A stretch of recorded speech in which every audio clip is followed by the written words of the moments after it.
94వ సంవత్సరంలో తెలుగుదేశం పార్టీ అధికారంలోకి వచ్చింది అధ్యక్ష.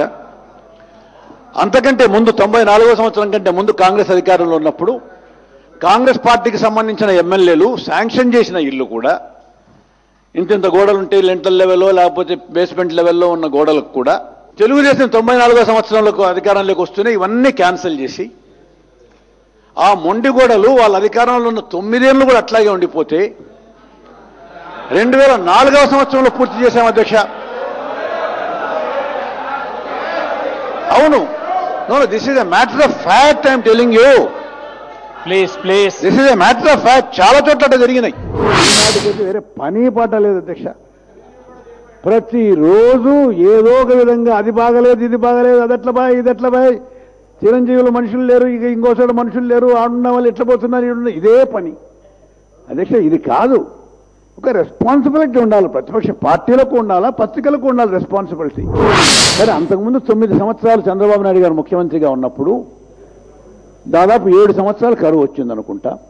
ఆ 7 సంవత్సరాల్లో కనీసం ఒక్కసారైనా కేంద్ర ప్రభుత్వాన్ని లోన్ వేవర్ చెయ్యండి అని చెప్పి అడగాలనే ఆలోచన కూడా రాని చంద్రబాబు నాయుడు గారు గడిచిన 5 సంవత్సరాలుగా సరిగ్గానే వర్షాలు పడ్డి, ఆ వర్షాలు పడ్డప్పటికీ కూడా కేంద్ర ప్రభుత్వం ఒకసారి లోన్ వేవర్ చేసి ఒక్క మన రాష్ట్రానికే 11,350 కోట్ల రూపాయలు వస్తే ఇంకో 1,500 కోట్ల రూపాయలు, ఇంకో 1,850 కోట్ల రూపాయలు మేము అదనంగా ఇస్తే మొత్తం 13,000 కోట్ల రూపాయలు, మరో 2,000 కోట్ల రూపాయలు అంతకుముందు ఇచ్చిన ఇంట్రెస్ట్ వేవర్తో కలిపి మొత్తం 15,000 కోట్ల రూపాయలు వేవర్స్ ఇస్తే పోయిన సంవత్సరం ఇచ్చాం అధ్యక్ష. అప్పుడు కూడా క్లియర్గా చెప్పడం జరిగింది, మేము ఇది ఏదో వన్ టైం అఫేరే కానీ రోజు చేయలేము అని చెప్పింది. దానికి ఆల్టర్నేటివ్గా ఏం చేయాలి?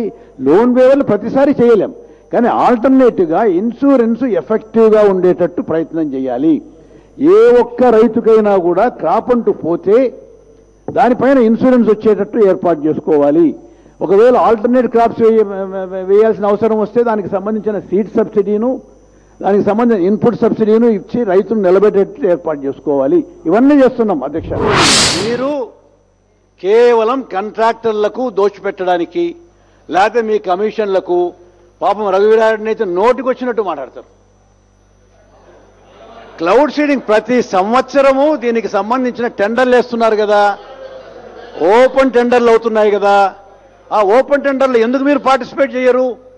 మీరు ఎవరన్నా పార్టిసిపేట్ చేసి ఇప్పుడు టెండర్కి వచ్చిన మనిషి కంటే తక్కువ రేటుకి ఎవరైనా మీరు మీకు కావాల్సిన వాళ్ళు మీకు కావాల్సిన కంపెనీ ఎవరైనా టెండర్లు కోట్ చేసి వాళ్ళకి ఇవ్వకుండా వీళ్ళకి ఇచ్చిందంటే రఘువీరారెడ్డితో ఇంకొకరితో తప్పు. కానీ క్లౌడ్ సీడింగ్ అంటే మేమేమైనా చెప్పామా? క్లౌడ్ సీడింగ్ అన్నంత మాత్రాన ఎక్కడి నుంచో చైనా నుంచి మేమేమైనా క్లౌడ్స్ తీసుకొచ్చి ఇక్కడ కురిపిస్తామని చెప్పి అనలేదు కదా. క్లౌడ్ సీడింగ్లో మా ఎక్స్పీరియన్స్ ఏంటంటే మామూలుగా కురిసే వర్షాల్లో ఇంకొక 10% అదనంగా కురిపించడానికి అవకాశం ఉంటుంది. ఆ రోజు ఇస్తున్న 50,000 రూపాయలు, 1,00,000 రూపాయలు ఎక్స్గ్రేషియా, 1,00,000 రూపాయలు అనుకుంటే ఎక్స్గ్రేషియా ఇస్తున్నారు. ఆ ఎక్స్గ్రేషియా కోసం మనుషులు ఎక్కువగా చచ్చిపోతున్నారని చెప్పి ఆ ఎక్స్గ్రేషియా డిస్కంటిన్యూ చేసిన విషయాన్ని నేను దయచేసి గుర్తుకు తెస్తున్నా. అంటే ఆ 1,00,000 రూపాయలకి చచ్చిపోతున్నారు అనే పద్ధతుల్లో ఎక్స్గ్రేషియా డిస్కంటిన్యూ చేసిన అధ్యక్ష. వీలున్నంత వరకు let's keep it very serious discussion, and I am not trying to cast any aspersions also. I am only trying to narrate the facts. ఆ రోజు వీలున్నంత వరకు దీన్ని ఈ ఆత్మహత్యలు జరుగుతున్న విషయాలు తెలియకుండా ఉంటేనే బాగుంటుంది అనే పద్ధతుల్లో ఒకరిని చూసి ఒకరు ఇంకా ఎక్కువ ఆత్మహత్యలు చేసుకుంటున్నారనో లేకపోతే ఈ 1,00,000 రూపాయల కోసం ఆత్మహత్యలు చేసుకుంటున్నారో రకరకాలైన ఆలోచనలు చేసి మొత్తం మీద డిస్కంటిన్యూ చేసినారు అధ్యక్ష. This has got to be మా ఉద్దేశంలో రియలిస్టికలీ అసెస్డ్. మనం అతి చేయకూడదు, తక్కువ చేయకూడదు. ఈ గడిచిన 2 మాసాలుగా కూడా దాదాపు ప్రతిరోజు వర్షపాతం ఎలా ఉంది, ఏ మేరకు ఏ పైర్లు వేసుకోగలుగుతున్నాం, ఏం లేదు అనే విషయాన్ని దాదాపు ప్రతిరోజు చెక్ చేసుకుంటున్నాం.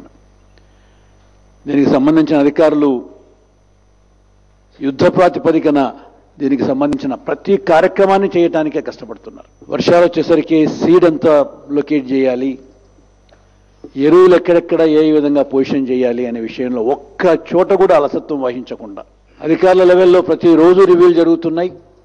కనీసం వారానికో 10 రోజులకో ఒకసారి నా దగ్గర కూడా ఏ విధమైన కార్యక్రమాలు ఎట్లా జరుగుతున్నాయి అనే విషయాన్ని ఏ కొంచెం కూడా అలసత్వం లేకుండా చూశాం అధ్యక్ష. మాకు ఏ విధమైన భేషజాలు లేవు అధ్యక్ష. ప్రతిపక్ష నాయకుడు గారు మాట్లాడుతూ మీకు ఎందుకు భేషజం అంటాడు. ఇది డిక్లేర్ చేయకుండా పోవడానికి ఎందుకు కారణం, ఎందుకు చేయరు మీరు అంటారు. మాకు ఏం భేషజాలు లేవండి. మాకెందుకు భేషజం? ఆగస్టు నెల 1వ తారీఖు 2వ తారీఖు చేయడానికి లేదు, ఇప్పుడో లేదా ఇంకో 10 రోజులు చేయడానికి మాకేం తేడా వస్తుంది? మీరు చెప్తే మేము చేసినామని కాదే, మీరు చెప్పకముందు నుంచే మాకు తెలుసు. ఆఫ్టర్ ఆల్ మీరు 8 సంవత్సరాలు 8 మాసాల 13 రోజులు మీరు ముఖ్యమంత్రిగా పనిచేశారు. నేను కూడా 5 సంవత్సరాల పైగా నేను కూడా ఎంతో కొంత చేశాను అధ్యక్ష. నాకు కూడా ఎంతో కొంత తెలుసు. మీ అంత ఎక్స్పీరియన్స్ లేదు ఒప్పుకుంటా, కానీ నేను కూడా ఎంతో కొంత పర్వాలేదు కదా ఓ రకంగా కొంచెం. ఒక్క అనంతపూర్ జిల్లాలోనే పోయిన సంవత్సరం 600 కోట్ల రూపాయలు క్రాప్ ఇన్సూరెన్స్కు మేము ఇచ్చాము అని చెప్పానంటే హి వాజ్ టేకెన్ అబ్యాక్. నిజంగానా అని అడిగాడు నన్ను.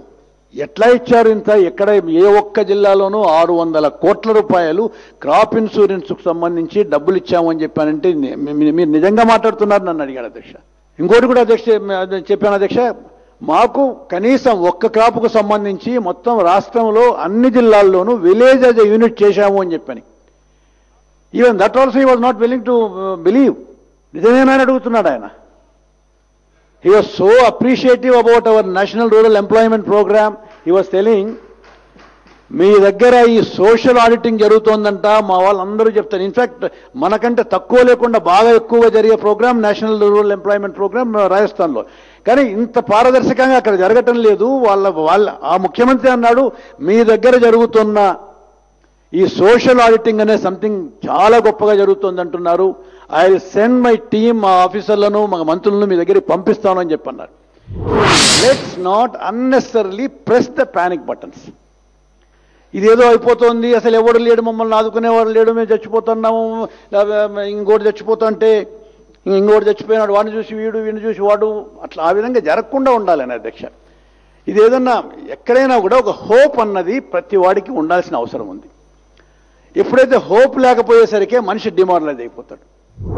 ఇవాళ అన్ని చోట్ల జరుగుతున్న అధ్యక్ష 62 లక్షల ఎకరాలకు లిఫ్ట్లు ఏ విధమైన ఇబ్బంది లేకుండా, లోకల్ రెసిడెన్స్ లేకుండా, ప్రతిపక్షాలకు సంబంధించిన ఏ ఒక్కరు మాట్లాడకుండా జరిగిపోతున్నాయి.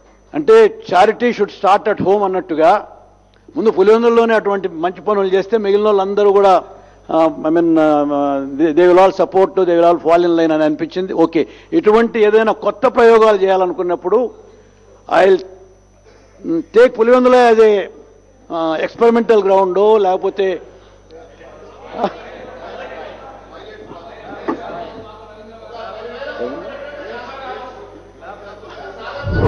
జెన్కో నెట్వర్క్ పెరగడంతో పాటు జెన్కోకు క్రెడిట్ రేటింగ్ కూడా బాగా ఎక్కువగా పెరిగింది అధ్యక్ష. బాగా ఎక్కువగా పెరిగింది కాబట్టి ఈ 13-14 వేల కోట్ల రూపాయలు షేర్ క్యాపిటల్ రుణాలు కూడా బ్యాంకులు ఇవ్వడానికి సిద్ధపడ్డాయి. కాబట్టి అటు దీనికి రుణం తీసుకొస్తున్నాం, దానికి రుణం తీసుకొస్తున్నాం, మొత్తం మీద పవర్ జనరేషన్ కెపాసిటీస్ ఏర్పాటు చేసుకున్నాం. ఇంత చేసి వీళ్ళు చేసేదల్లా ఏంటి అని అంటే ఏదో ఒక విధంగా ఏదో అంత అయిపోయింది. మామూలుగా పంట రాకపోయేసరికి అప్పుడు రైతులకు కష్టాలు అనేది కనపడతా ఉంటాయి. కానీ పంట వేసుకోకుండా మొదటి రోజు నుంచి కూడా ఏదో అయిపోయింది అని చెప్పి అనిపించుకొని వీళ్ళ పుణ్యమా అని చెప్పి కనీసం 25 మంది రైతులు ఆత్మహత్యలకు గురి అయ్యారు అధ్యక్ష. జూలై 1వ తారీఖు వరకు, ఈ సంవత్సరం జనవరి 1 నుంచి జూలై 1 వరకు ఆ 6 నెలల్లో కేవలం 2 మట్టుకే రైతులు ఆత్మహత్యలు చేసుకుంటే ఈ 40-50 రోజుల్లో కనీసం 25 మంది రైతులు ఆత్మహత్య చేసుకోవడానికి కారణం కేవలం వీళ్ళు వాళ్ళ మనోస్థైర్యాన్ని దెబ్బతీసే ప్రయత్నం చేయటమే, ఆ పానిక్ బటన్స్ అనవసరంగా ఒత్తటమే. ఎంత చిన్న పొరపాటుకు నేను గౌరవ సభ్యులను ప్రత్యేకంగా కోరుతున్నాను. This is a very very important programme for the drought. ఈ డ్రౌట్ మిటిగేషన్లో చాలా ముఖ్యమైన కార్యక్రమంగా జరుగుతుంది. ఇది చాలా పేదవాడికి చెందాల్సిన డబ్బు. ఇది పేదవాడికి ఆకలిని తీర్చే ప్రోగ్రాం ఇది.